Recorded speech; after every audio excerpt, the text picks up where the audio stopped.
G'day and welcome back to Talking Leadership TV. Our guest today is Terri Martin. Terri was a previous guest on the podcast and I'm looking forward to sharing our discussion with you. Her career really started in marketing agencies and TV, both in Sydney and London. Over time, she progressed to heading up businesses in the marketing, communications, not-for-profit and education sectors. And she's also provided professional services to organisations such as Microsoft, Unilever, Telstra, Qantas, Lendlease, and the Big Four banks, just to name a few. Terri's now the CEO and founder of The Business Bunch, a consultancy that helps organisations to overcome business challenges by outsourcing part-time experts in the marketing, sales, HR, general management, CEO support, board and advisory board space. She's also the Vice Chair on the board of ADHD Australia and in 2016 was awarded one of only 30 places in the Marketing Academy Leadership Program. Added to this, she regularly mentors career women as part of the Future Women organisation.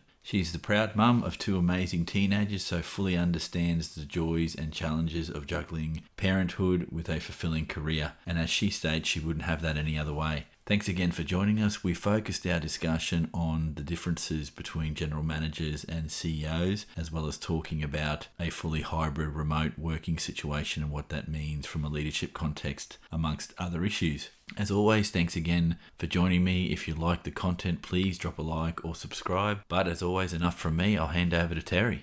Terri, welcome back, mate. Thank you for joining me again. Thank you. Lovely to be here, Eric.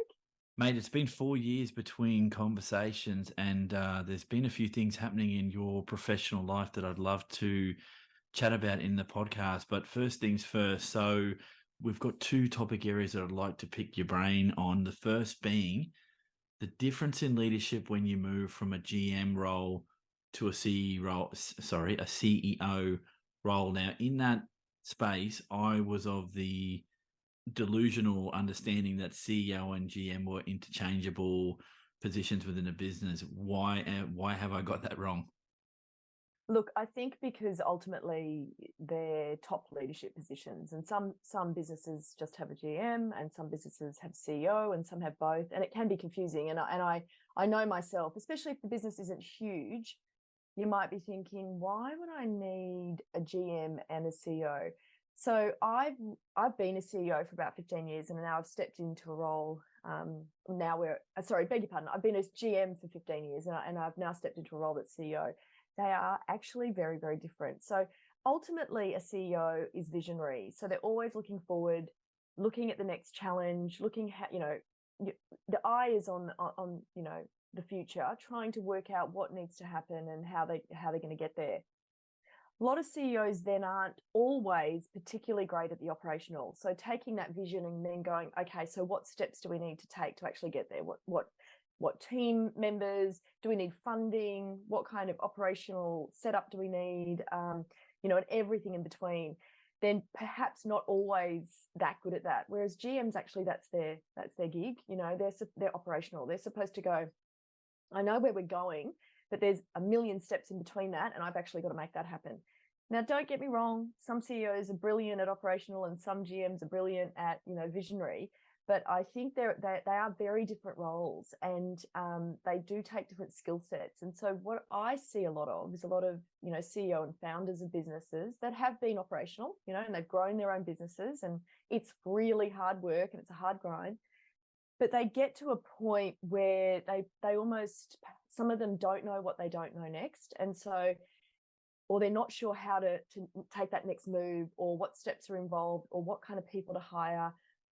And then often they get in their own way. And so they've been brilliant at growing their business to a certain point. And then, of course, often, it stalls. So, there's this idea that they want to be bigger or be in bigger, different states, or hire more people. Or grow revenue, or whatever that might be, and then there's still the point of contact for everything, and there's still the sign off, and they maybe don't have the capacity nor the capabilities to actually then get it to the next stage. So a GM has that kind of operational know-how to really be able to understand all the steps that are involved and all the people they've got to talk to and all the technology that needs to be employed in order to actually bring that vision to life. So if you've got two really good people where you've got one who's visionary and one who's operational, often that's hugely successful, and that can really, really help to drive a business forward.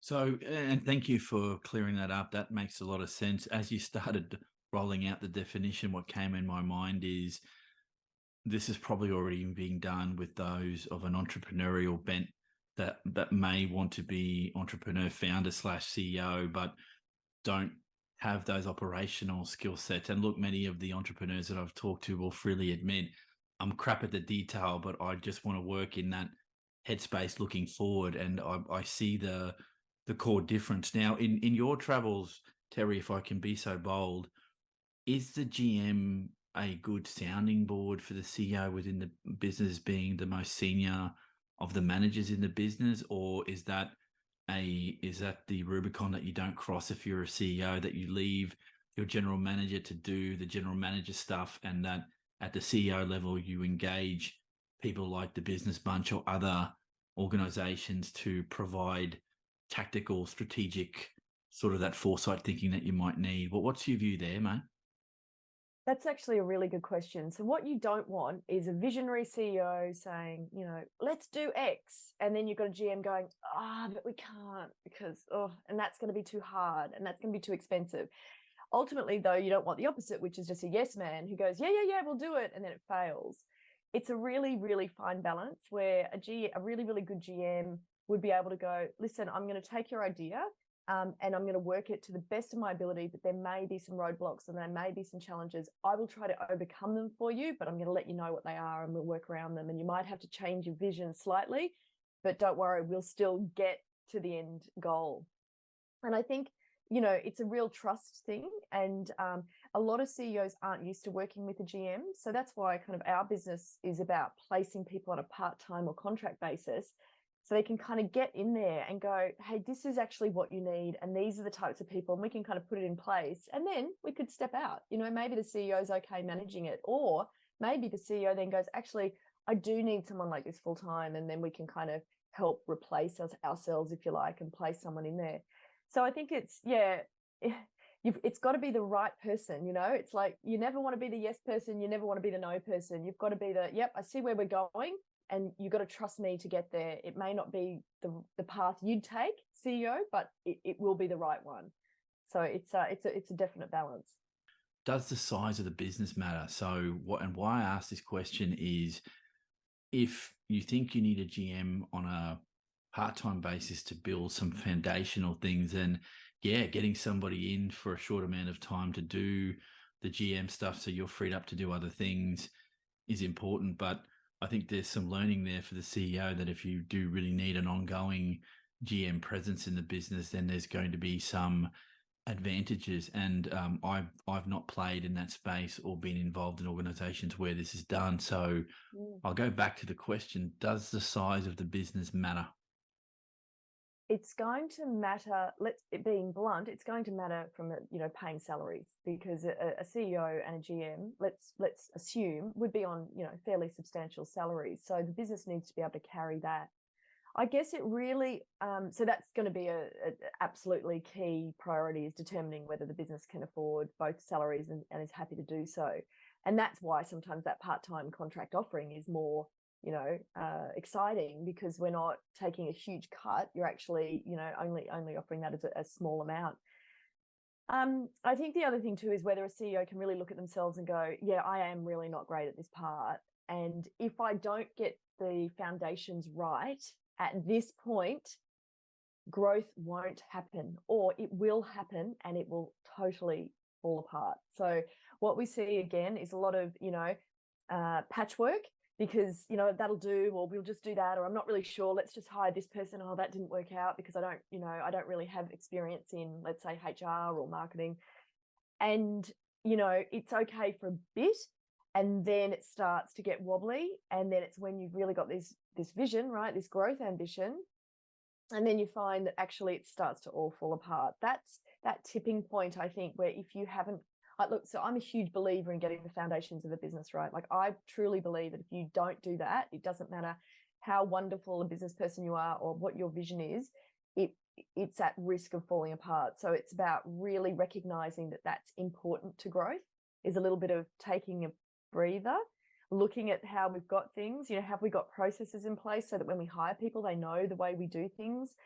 Do we have all of our HR correct? Do we have all the JDs done? Are people on the right salaries? Do we have KPIs and ways to measure that in place? There's a whole raft of things. Do we have a CRM, a customer relationship management tool that allows us to capture our details of our clients so they're all in one place? It's all those things that, again, when CEOs and founders are doing business, they're kind of on the fly doing things. This works, quick, let's do that. Great. You're trying to grow the business, and I'm telling you that just won't cut it. And I think that's where that GM kind of thinking and way of seeing things really adds value. Yeah, 100%. And I guess you're not limited to the number of GMs you could have because if they're technical operational specialists. Could you have a scenario where there's a CEO and multiple GMs providing assistance to the CEO in different parts of the business? That's a really good question. So in very, very big corporates, they structure like that. I would say in small to medium-sized businesses, the answer is probably no, because what you want by nature of a GM is that they're generally managing the whole business. Now, you might have someone like, I've got a head of marketing and a head of finance and a head of HR and a head of production, whatever those roles are that work into the GM. But I think ultimately you want someone with their eye on every single part of the business, and that's ultimately what that GM role does. Yeah, and that's a good delineation there. I guess is in this context, in this conversation, I should say that will make a difference in thinking about that. I guess one thing before we go on to the next topic area is you really do need to have a founder, entrepreneur, or CEO that is self-reflective enough to know that they need a GM, or maybe they are the GM and they need to hire a CEO. Have you found that conflict without naming the business? Has that come up in your travels, Terri? Look, I'm going to say not in my travels, because in my past life, I was obviously hired as a GM, right? And so I had, CEOs who recognized that they actually needed support in that way. And we work with businesses who are starting to say, oh, I'm not able to move in the business. I need some support, like how to actually operationally push us forward. So I haven't had that. But what I have seen are businesses actually fall apart because you've got a visionary, a lot of strategy, a lot of forward thinking, lots of ideas, and no one making it happen. And then, or they're trying to make it happen and it's happening too quick and those foundations are weak and it falls apart. So sometimes that can actually be the demise of a business, or the reason why it can't grow beyond a certain point. My particular interest in whether it's the general manager or the CEO is to understand that he or she has the capacity to be introspective in those roles when they're applying their leadership skill sets, and to understand that you crossing the lines there between those two roles will only make the job more difficult. So the delineation of responsibilities, I would think, is key in that process. Is that true for you? Yeah, absolutely. So with all great intentions, a CEO can recognize that they need a GM or someone to help them operationally. Then they bring that person in, and then the CEO can not let go of control. And so they're still wanting to sign everything off and still want to see everything and still want to check things and still want to change things. And it negates the need for a GM. Like, a GM won't stay for very long. They'll be like, what's the point of this being micromanaged? I'm too senior, I'm too experienced, this is crazy. So it is one thing to recognize that you need it. It is another thing to recognize that you need to actually get out of their way. And I mean, we know that's right, good leadership, right, Eric, where if the best leaders are those that hire experts who know more than them and let them do their job and trust them to do their job. And, because that's when they'll flourish. It's when people say, yeah, I need a GM. But what are you doing? And can I just check that again? And, we didn't do it like that. And, no, let's have another meeting about that, and they get in their way, and it's never going to work. Yeah, no, I'm 100% with you. So Terri, look, let's move on to the next topic area. And if you'll indulge me, I might paint a bit of a picture here in the discussion around leading in a fully remote workplace, because this is applicable to myself. I'm in a role now that is fully remote, and I'm seeing this out in the world. So post COVID-19, and I wouldn't say exactly post because we're still getting hit with COVID-19. I was in a meeting this afternoon where one of the participants was at home, but dialing in with COVID-19. The future workplace and that move to fully remote workplaces. If I had to ask you, what are the tick boxes? What do you have to tick off to actually move to fully remote and do some? So it's a two-parter. Sorry, I'll be fair. What's the tick sheet to know that you need to do it, and is it an industry specific thing, or is it a business size thing, or something else? Yeah. So it's really interesting you've come into a business and it's remote. Like that's interesting because that's not what I'm doing and what I've done with my business. I've set it up from being remote from the start. So the things that I consider are, how do I onboard staff? Like, how do I ensure that everyone understands what my business stands for, how we operate, like what's our values, how do we do things? They get that, and there's a proper onboarding process right from the outset. Make sure probably more check-ins than I would normally right at the start to ensure, and make sure it's a open door policy. Now there is no door, but an open Zoom policy or an open call policy. If there's any problems, they can always call. I also just think that you have to trust, and that can be challenging. I know, because you're used to being able to just go over to someone's desk and say, hey, what's going on? You've actually got to trust them. So again, it's framework. So it might be being very clear on timeline. So we've agreed to deliver a project, be really, really clear on what the timeline for that is, but don't just leave it to the last minute, check in on them. How are you doing? How can you help? Can I help you? Definitely templates and making sure people understand so that they're representing. In my case, of course, I hire either contractors or part-time staff, and then I place them in other people's businesses, right? So they're representing the business bunch, but they're sitting in another office. It's almost double whammy, right? A double challenge, because they're sitting in another culture, another organization. But again, it's being open and honest, ensuring that there are times to connect as well. So making sure there are opportunities for you all to connect and do work together, and maybe once a month or once a week or whatever suits your organization. Make sure, like, I'm not a believer for organizations where you've got employees and they're working full-time generally. I'm not a believer in a fully remote offering personally. I think hybrid is better, and there must be opportunities for everyone to come together. I especially think that's important for young staff. I worry about the young staff. If I think about myself and I reflect on my career, I know it would have taken me a lot longer to learn if I hadn't have had the opportunity to watch senior staff members interact, sit on the phone, negotiate, present, talk things through.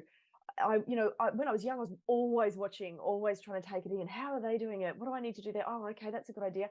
If you're sitting at home, you're missing out on all of that. And I think that what we will see is probably, staff members who are actually, they're stifled in their growth because of that. So I think it's important to have opportunities to come together, definitely. I think it's hard in your position if you're coming in and, you're new to leadership and you're new in a situation to try and get those relationships going. I hire people where everyone understands the intent. We understand that it's remote. We almost kind of dive in further and, lean in, as the word suggests, lean in and go, okay, we know this is remote, so what do we need to do? So I think there's going to be lots of people talk about this as time goes on. I think you have to be probably more trusting. You need more guardrails and expectations. You need to be clear on things like timings and when things need to be delivered, but also don't expect that they're just going to hit, check-ins. You need to be open to people calling you, texting you, messaging you, all the different platforms, at any time, making it aware that you are open to talk to them at any time they need to. And I think, some businesses will flourish. I think some will struggle. I think some people will flourish. I think some people will struggle. I don't think it's a one size fits all. I think it's just going to be time that tells us. And I think, you just ebb and flow to your staff members and what works for them and what works for you. It's a really hard question. It's a really hard area, I think. You've touched on a lot of things there around the complexities here, and it's not a simple pathway. The fully remote is easy to say, not so easy to implement. And there are, if you're talking from a leadership lens, and that's the only lens I'm going to bring to this, is there's cultural issues within the business about how do you create a continuous improvement culture when you're all remote. The degree of trust that you need if you're happy to have a geographically distributed business where your experts, the people that you want to place as trusted experts in other people's businesses, are doing what they need to do. So I think the PD of someone in a fully remote workplace will be a little different, and there'll be very different expectations than someone who's working in-house on a daily basis. And I think there's good reasons for that, and you've outlined almost all of them.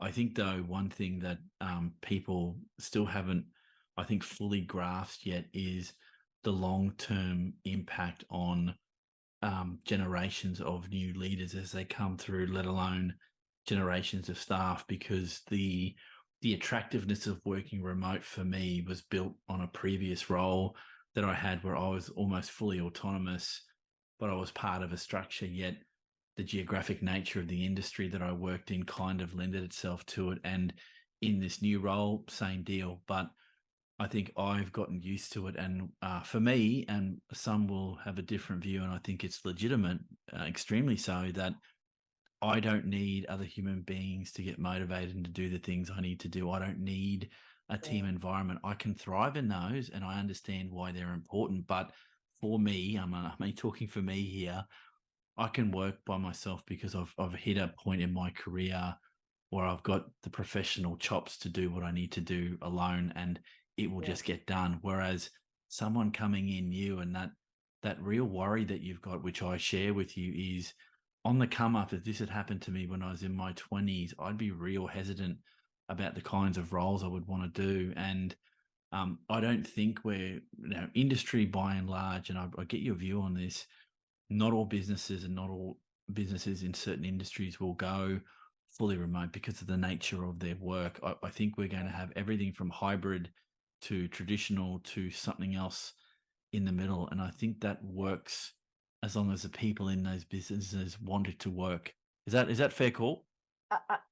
100%. So, I've spoken before, actually on TV. I was interviewed about, what is it about these kind of CEOs who are mandating they go back into the office? And I've had discussions with lots of different leaders, and I love hearing different points of view, because there is a different point of view from a business leader or a business owner than there is from an employee. And, my belief was, I think it will get to a natural state where people will either stay or they won't, because they'll say, I love the job, I'm happy to come in. Or they'll say, you know what, no, I don't want to travel every day, or I want to be around my kids, or whatever that might be. But I do also understand why businesses are mandating it. Like, I actually get it from that point of view as well. Some businesses have manufacturing plus offices. Well, why can't the manufacturing people work from home? Like, obviously they can't, but that makes it unfair. And it's about providing a culture and a collaboration. And there are some businesses, especially in the creative fields, which really do need collaboration. I think, though, the one thing I'll say is every organization probably has to treat it differently. And the best thing they can do is literally sit down with their employees, or provide them with the mechanics to be able to voice their concerns or their wishes. But I think it's also up to employees to listen to the employer's concerns as well. So an employer could say, I actually find this hard to lead in, or, we've got inconsistencies in our staff, or, and what it would be beautiful is if they could come to an agreement and say, look, we're happy to do hybrid, but pay perhaps it's only one day you work from home.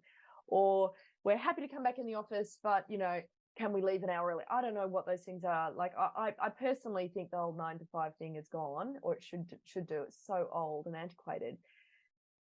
But that structure has been in place for so long, it's harder just to get rid of it, right? But I hope that ultimately people run their businesses in collaboration with their staff, saying this is why we're doing this is why as a business we need to do it, and the staff can say, okay, yeah, I understand, well, maybe we could make some concessions over here, or I don't know, it depends.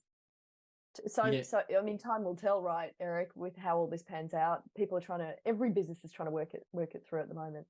Yeah, no, I 100% agree. I think from my experiences and some of the leaders that I've seen in the industries that I have had some touch points with is some leaders only really want people back in the office because they can't adjust to a sense of control where they don't have absolute control over their staff. And that, I'm not talking from a dictatorial point of view. It's there are traditional work models that have been inculcated in some people that you're never going to engineer out, irrespective of the fact that you could do any amount of research that might suggest hybrid workplaces are more productive, or trust putting that 100% faith in your staff means you'll get a more productive staff member because they feel the trust. Whereas there'll be some counter arguments, and I can understand where this is coming from, that as the ultimate decision maker and the person responsible for the success of the business, if hybrid doesn't work for whatever reason, you need to have a structure that works for you. And where there is an ability to do more research in this space is when you have a CEO or a GM or an entrepreneur that may be accountable to boards, and there's a friction between what those in the business are doing and what those in the board want to see happen. And I hazard a guess here, but I think it's already happening. Just it's not as televised as people might think, because I think we're all trying to work it out. I for not for one second believe anyone had the right formula when COVID hit. But what it did do is it started to put a bit more bargaining power in the hands of the people that we lead. And without those people, you don't have a successful business. And I think it's incumbent on those in leadership roles to recognize that. And if you don't, and you really don't have to, this is only one opinion, but I think if you don't, you're setting yourself up to fail. Yeah, and look, at the end of the day, every leader is different, and if a leader wants to invite or mandate that his staff come in, or she mandates that the staff come in, that's their business. And if the staff don't like it, they have every right to leave, and they can go somewhere that's flexible. And someone else will probably come along and say, I'm actually okay with that. So I think, yes, there's, initially I was thinking, I think what you'll see is people lead with their feet. And then I was like, yeah, but that's not the only thing that matters to employees. It's such a, it's so many things matter. It's how you're treated. It's, your career trajectory. It's your salary. It's, do you love what you do at the heart of it? Or you actually feel like you're making your role is worthy. And so some people go, well, actually, that's more important to me than working from home. Some people might say, I actually don't want to work from home. Like, I'm actually done with being around the kids and, the washing and all that kind of stuff. So everyone's different. I think it'll get to a natural state. There'll just be those businesses that are all remote. There'll be those businesses that are hybrid. There will be those businesses that are, all in the office. And people will just decide whether they want to work for them or not. And then that will either change people's, leaders' minds or not. Yeah, it sounds like the democratic outcome that you would hope to see. But I think in that transition process where there will be a need for professionals is in guiding what the transition might look like, because I for a second don't believe everyone has the skill sets needed to make a change if that's what they want to do. And probably my last point here, and summing up some of what you've said, and I think I've got this right, but I'm happy to have my mind changed, that in the end, CEOs and GMs and entrepreneurs and founders, whatever the title is, you're looking to have an ongoing productive relationship with the people that you work with. You want to achieve your goals, whether it's in a not-for-profit or for-profit space. You have people that you're accountable to, and you want success to look a certain way, but you need your people there to deliver that success. And I think it's maybe the best way to sum this up. It's an ongoing conversation. That's And I think it's going to be ongoing for quite some time because because I actually don't think there's one solution. And so I think everyone wants a solution. I think everyone's kind of going, oh, we all want to know that hybrid works, or we all want to know that bringing back people will up productivity. And you go, actually, it's probably a lot more to do with how you manage them, the kind of company culture, whether they feel like they can achieve, whether they feel like they're trusted, And like you were saying, you've got those leaders who are set in their ways. Well, they're probably not going to know how to lead a hybrid or remote. And so they're actually not going to get the best out of people because they don't know, how to get out of their way, how to trust them, how to let go of control. So yeah, we'll see, how it all turns out. I'm optimistic, and it sounds like at the core you are as well. It's just around being realistic about what can be done. So Terri, thank you for your time today, mate. You're very welcome. It's always a pleasure to talk to you, Eric. Thank you. That concludes our podcast for today. I'd like to thank Terri Martin for her time and, of course, valuable insights into this thing called leadership. Our next podcast drops tomorrow, which is Thursday, the 6th of July. It's a co-hosted podcast with Talking Leadership TV and the Best Practice Network. My co-host and good friend, Mr. Kevin Bennett, will be joining me, and we spoke with Dr. Stephen Morse looking at modern slavery and implications for leadership. It's a very interesting topic area, one that I wasn't familiar with. I hope you'll enjoy it, and as always, please drop a like on the podcast if you're vibing with the content. Subscribe if you can to help us build the channel. Have a good day, rest of the week, and we'll catch everyone on the next episode of Talking Leadership TV.